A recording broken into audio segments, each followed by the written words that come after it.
You claim to want freedom, yet you behave like someone who prefers the comfort of their chains. You say you want success, yet you reject the very discipline required to achieve it. Your mouth speaks of ambition while your actions scream of complacency.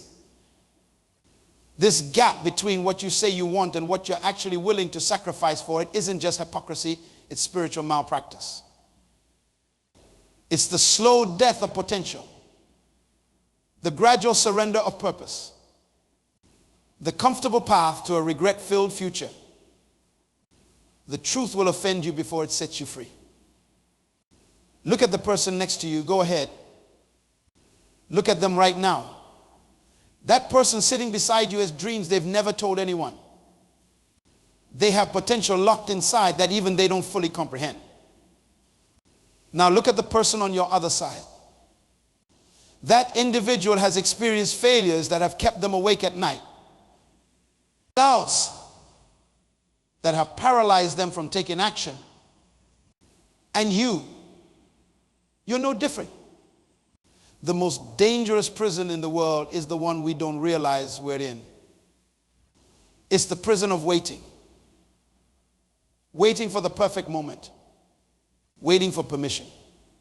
Waiting for rescue. But I came here today with a message that might disturb your comfort. Nobody is coming to save you. Not your parents. Not your spouse. Not your friends. Not your government. Not even your faith. If that faith is passive, the cavalry isn't on its way. The knight in shining armor has taken a different route. The fairy godmother's wand is broken. And that, my friend, is the most liberating news you could ever receive. When I was a young boy, I witnessed something that forever changed my understanding of responsibility. There was a bird's nest that had fallen from a tree during a storm. Inside were baby birds, their mouths open, waiting desperately for their mother to return with food. Hour after hour, they waited. Their cries grew weaker. Their hope diminished. And eventually, silence, their mother never returned. Nature teaches us this brutal but necessary lesson: dependence is a death sentence. Those baby birds died waiting for someone else to solve their problem.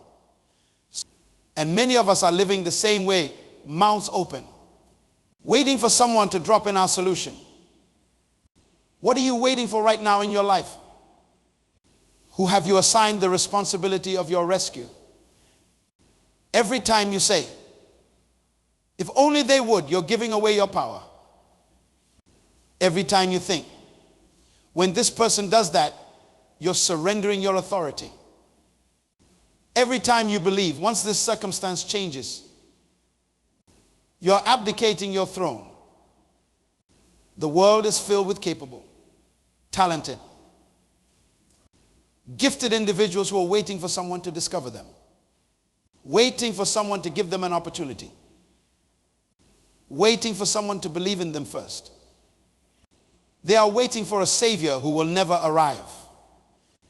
Consider this: everything in this room, the chairs you're sitting on, the building around us, the clothes you're wearing, the device recording these words, began as a thought in someone's mind. Someone who refused to wait. Someone who understood that creation begins with personal responsibility. Your life is no different.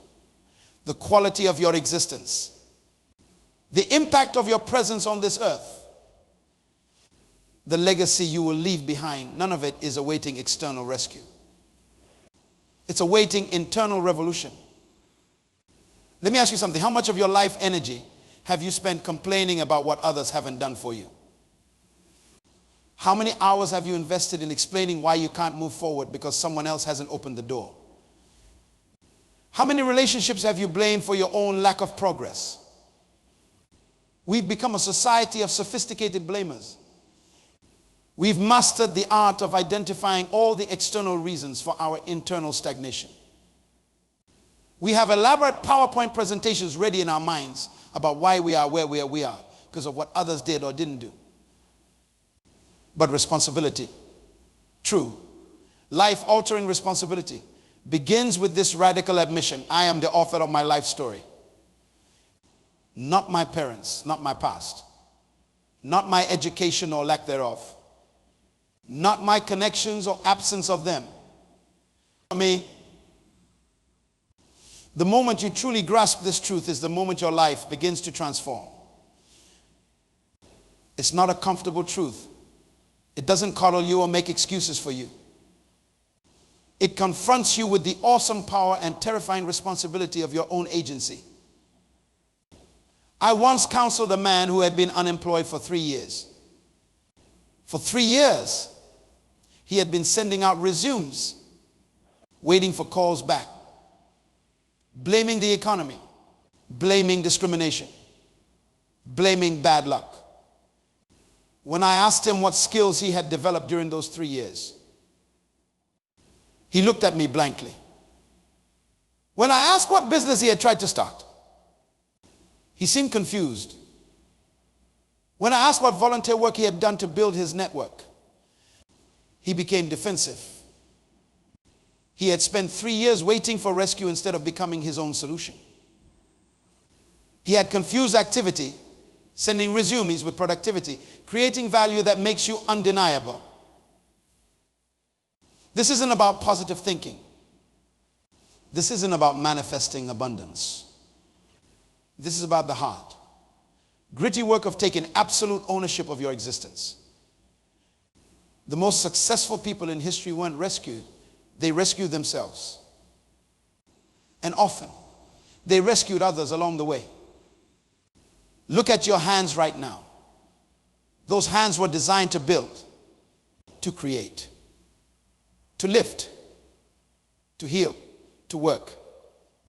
They weren't designed to remain outstretched, waiting for someone else to fill them.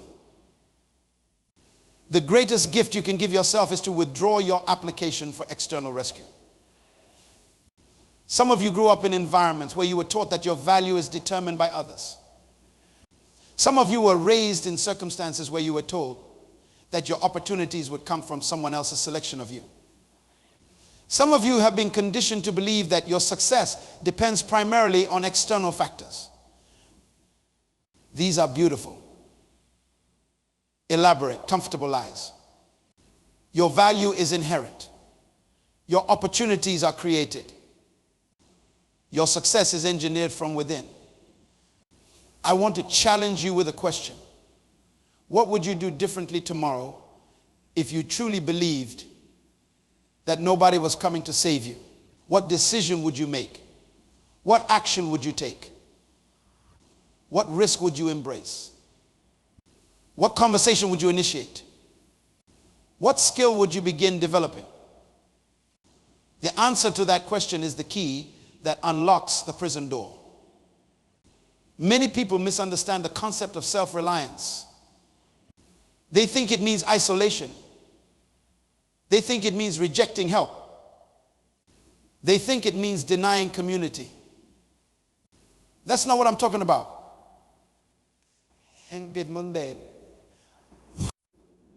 Self-reliance means understanding that even when others contribute to your journey, and they will, the responsibility for integration and implementation remains yours. It means recognizing that while teachers will appear when you're ready to learn,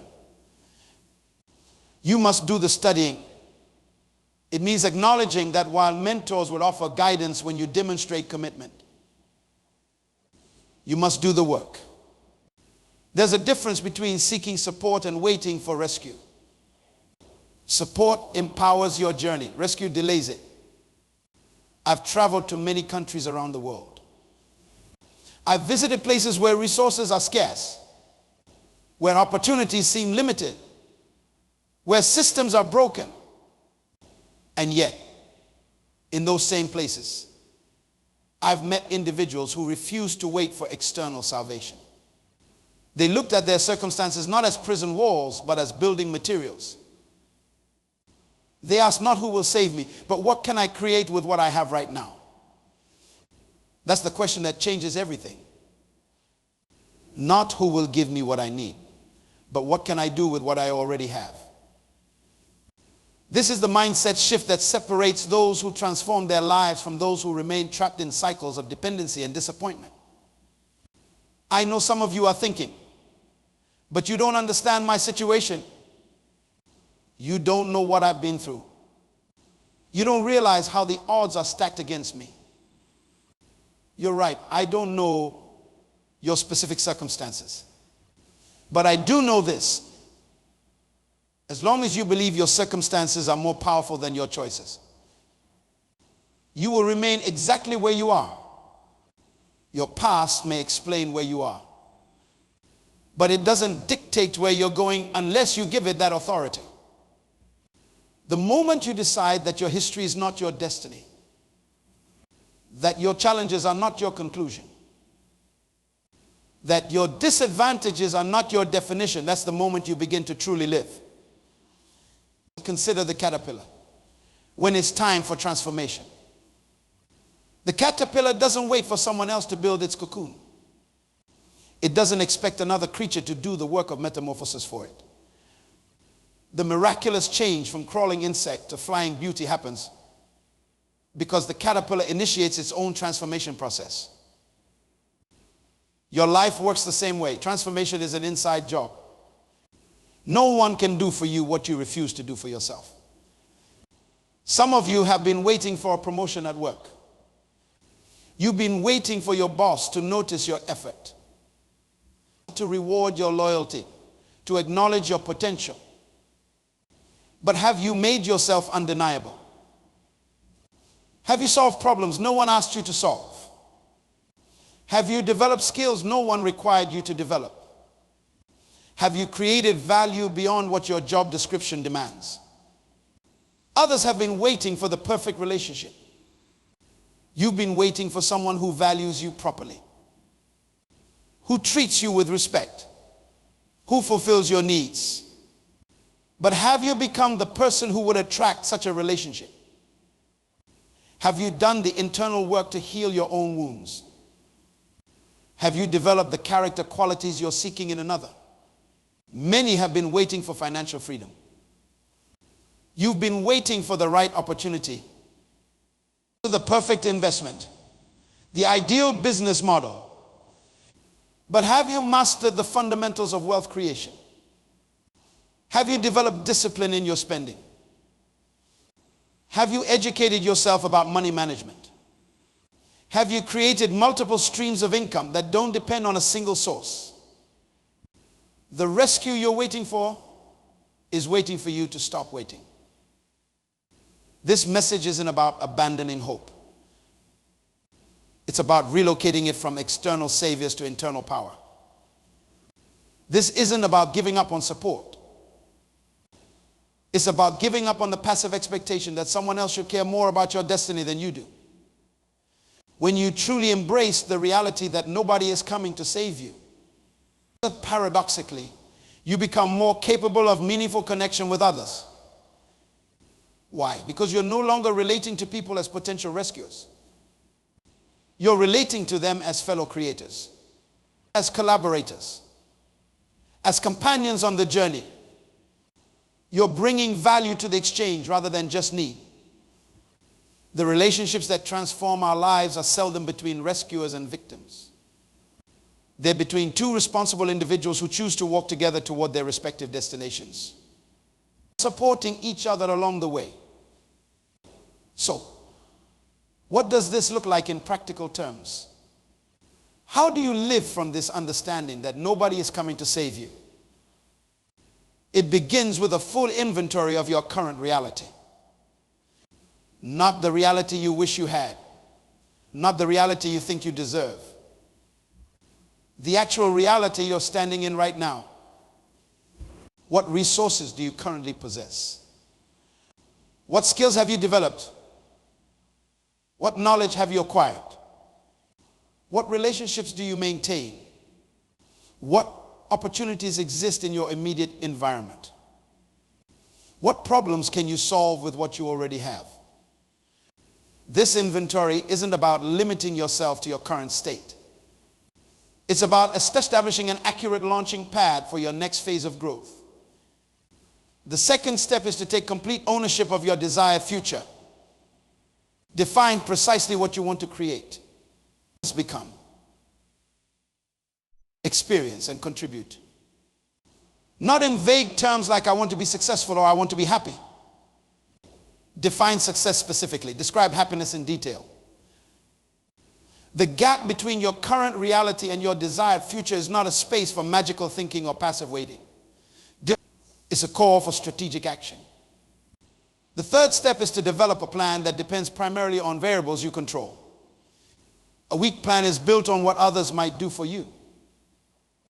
A strong plan is built on what you will do regardless of external circumstances. This doesn't mean you won't seek help. It doesn't mean you won't create partnerships. It doesn't mean you won't receive support. It means that the engine driving your progress is powered by your commitment, not someone else's. I've seen people with seemingly every advantage remain stuck because they were waiting for one more thing. One more person, one more circumstance to align before they would begin. And I've seen people with seemingly insurmountable obstacles create extraordinary lives because they refuse to wait for ideal conditions. The difference wasn't resources. The difference was resourcefulness. The difference wasn't circumstance. The difference was choice. In every moment of your life, you stand at the intersection of acceptance and action. You can accept your reality while simultaneously acting to transform it. What you must never do is accept your reality while waiting for someone else to transform it. That's the dependency trap. That's the rescue fantasy. That's the abdication of your power. Fear is the gatekeeper of greatness. It stands at the threshold of every significant achievement, every meaningful relationship, every worthwhile endeavor. And it asks you one question: are you willing to proceed without guarantee? That's what keeps most people locked in the waiting room of life. They want guarantees. They want certainty. They want assurance that their efforts will yield the exact results they desire. And when no one can offer that guarantee, they choose to wait rather than risk. But here's what you must understand: the people who transformed their lives, who built empires from nothing, who recovered from devastating setbacks, who revolutionized industries, none of them had guarantees. What they had was courage in the face of uncertainty. What they had was faith in their capacity to figure things out along the way. What they had was the understanding that imperfect action trumps perfect inaction every single time. Your excuses sound completely reasonable to you. That's what makes them so dangerous. I don't have the right connections. I don't have enough education. The economy isn't favorable. My family doesn't support me. These sound like valid reasons to wait. You need to hesitate, to delay your commitment to change. But excuses, no matter how reasonable, keep you trapped in the very circumstances you claim to want to escape. The most damaging form of self-deception is believing that your potential depends primarily on external factors. It doesn't. Your potential is activated by your choices, not your circumstances. Look around you right now. Everything in your current reality is the result of choices you've made before this moment. Some of those choices were conscious. Many were unconscious. Some were made with full information. Others were made in ignorance. But they were still your choices. This isn't about blame. This is about power. When you take full responsibility for where you are, you simultaneously claim full authority over where you're going. The prison of waiting manifests in many forms. Some wait for inspiration before they create. Some wait for confidence before they begin. Some wait for clarity before they commit. Some wait for permission before they proceed. But inspiration comes through action, not before it. Confidence is built through attempts, not granted beforehand. Clarity emerges from movement, not from contemplation alone, and permission, when it's truly required, is often earned through demonstration, not granted on request. Are you allowing the absence of these feelings to justify your inaction? Are you using the lack of external validation to rationalize your hesitation? The universe responds to movement. It rewards commitment. It opens doors for those who demonstrate persistence in knocking. What project have you been delaying? What conversation have you been avoiding? What decision have you been postponing? What step have you been hesitating to take? Your answer reveals where you've been waiting for rescue instead of initiating your own liberation. I want you to imagine yourself 10 years from now if nothing changes. If you continue to wait for rescue rather than becoming your own solution, what does that version of you look like? What opportunities have passed? What potential remains dormant? What regrets have accumulated? Now imagine yourself 10 years from now if you fully embrace the truth that nobody is coming to save you. If you take complete ownership of your destiny. If you act with courage despite uncertainty. What does that version of you look like? What have you created? What impact have you made? What fulfillment do you experience? The gap between those two futures is determined by one factor: your willingness to save yourself. The world doesn't reward those who wait for optimal conditions. It rewards those who create value regardless of conditions. It doesn't celebrate those with the most elaborate excuses. It celebrates those who produce the most meaningful results. Your time of waiting is over. Your season of excuses has ended. Your era of dependency has expired. Starting today, you must live from a new understanding. You are not waiting for rescue because you are the rescue. You are not waiting for the perfect moment because this moment, with all its imperfections,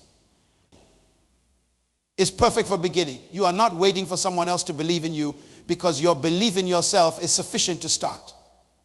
Nobody is coming to save you, and that truth, only embraced, will set you free to become your own salvation. The greatest tragedy in life is not death. It's living with untapped potential. It's carrying gifts to the grave that were never unwrapped. It's harboring greatness that was never expressed.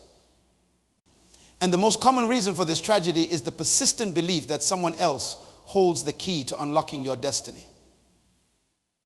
Let me share something powerful with you. In ancient times, when a master builder completed a stone arch, there came a moment of truth. The scaffolding that had supported the arch during construction had to be removed. At that moment, everyone would discover whether the arch could stand on its own. The master builder would demonstrate absolute confidence in his work by standing directly beneath the arch as the supports were removed. If the arch collapsed, he would be the first casualty of his own poor craftsmanship. Your life is that arch.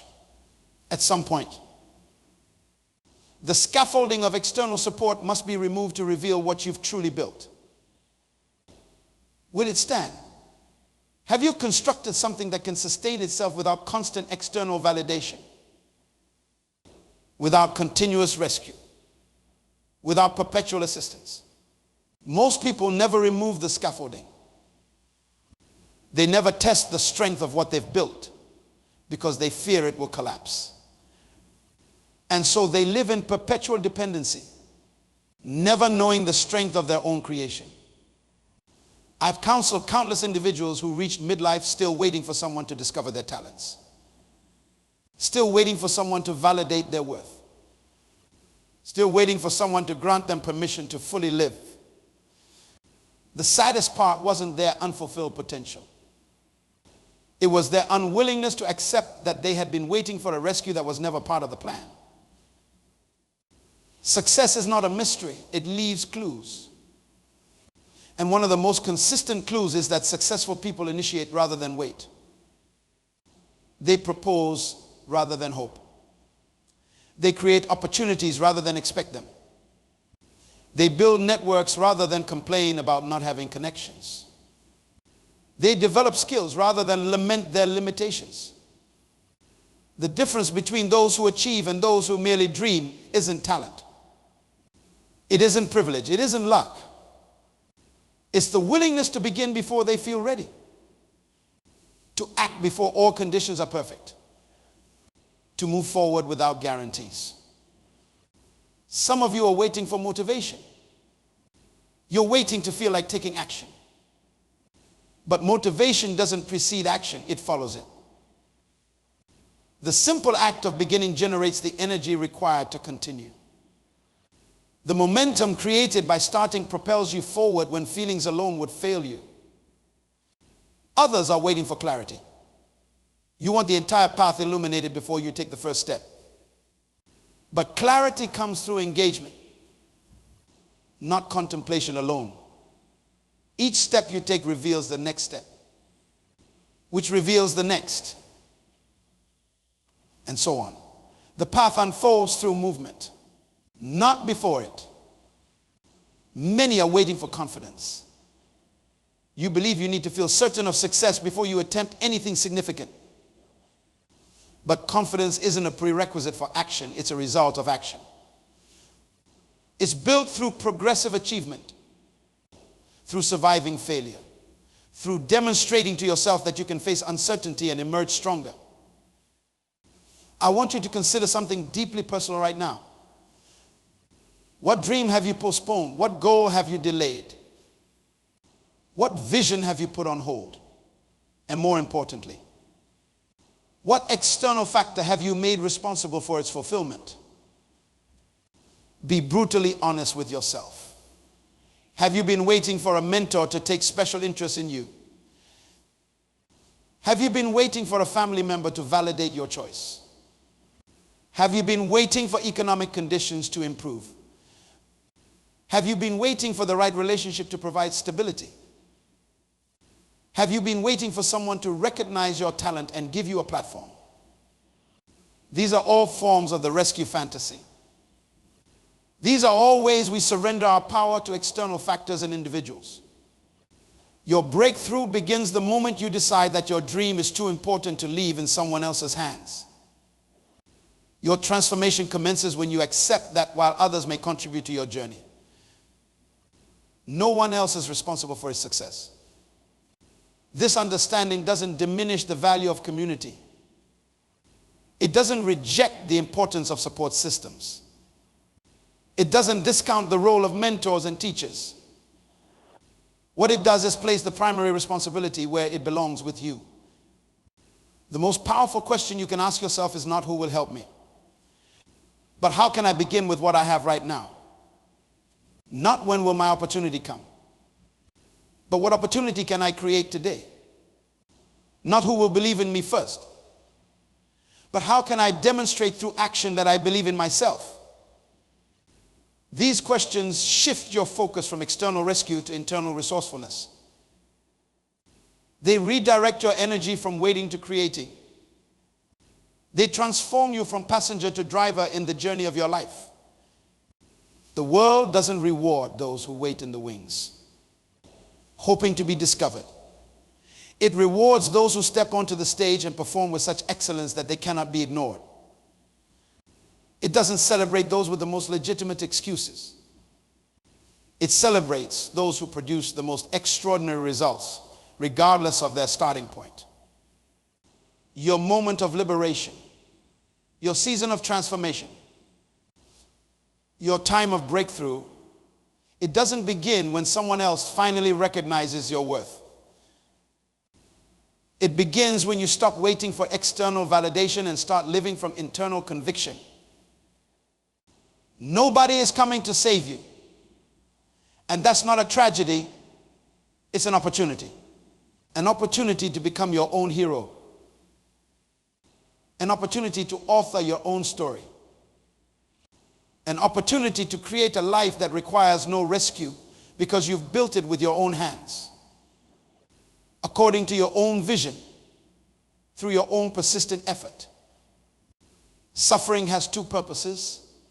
It reveals and it refines. It reveals what's truly inside you, and it refines you into what you're capable of becoming. Most people miss both benefits because they're too busy looking for escape routes. When challenges come, when obstacles arise, when difficulties emerge, your first instinct might be to scan the horizon for rescue, to search for someone or something that will alleviate your discomfort without requiring your transformation. But what if the purpose of the challenge isn't to be rescued from it? What if the purpose is to discover the strength, wisdom, and resilience that lie dormant within you? What if your problems aren't punishments but invitations to greater personal power? Consider the butterfly emerging from its chrysalis. The struggle to break free from that confining space is precisely what forces fluid into its wings. Wings. Preparing them for flight. If someone with misguided kindness were to cut open the chrysalis to rescue the butterfly, they would actually condemn it to a life without flight. The very struggle they sought to eliminate was essential for the butterfly's development. Your challenges work the same way. They aren't obstacles to your destiny, they're catalysts for it. They don't reveal your weakness, they reveal your capacity for growth. They don't expose your limitations, they expose the limitations of your current thinking. Every adversity carries within it the seed of an equivalent or greater benefit, but only for those who search for it rather than waiting for rescue from it. This perspective transforms how you view your problems.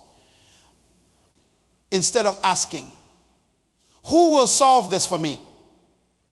You begin asking, what can I learn from this? How can I grow through this? What strength must I develop to overcome this? The quality of your life is determined not by whether you face problems, but by how you respond to them. Victims wait for rescue. Creators engineer solutions. Dependents look for saviors. Leaders look for resources. Complainers focus on what's wrong. Achievers focus on what's possible. Which category do you fall into? Be honest with yourself. When you encounter obstacles, is your first thought about who should remove them, or about how you can navigate through them? This isn't about rejecting assistance when it's offered. It's about refusing to make your progress dependent on that assistance. It's about maintaining momentum regardless of external support. It's about becoming so internally driven that external circumstances lose their power to derail you. The truth that nobody is coming to save you isn't meant to abandon you to despair. It's meant to awaken you to your own magnificence. It's meant to remind you that you already possess everything you need to begin the journey toward your greatness. Your destiny is too important to outsource. Your purpose is too precious to delegate. Your fulfillment is too valuable to surrender to external control. Nobody is coming to save you because you were designed to be your own salvation. The moment of your greatest liberation arrives when you fully embrace this truth. The power to transform your life has always resided within you. Stop looking outside yourself for what can only be found within. Stop postponing your greatness while waiting for external permission. Stop delaying your purpose while seeking someone else's validation. Your life is a gift too precious to place in someone else's hands. Your potential is a force too powerful to surrender to external circumstances. Your purpose is a calling too important to subordinate to others' agendas.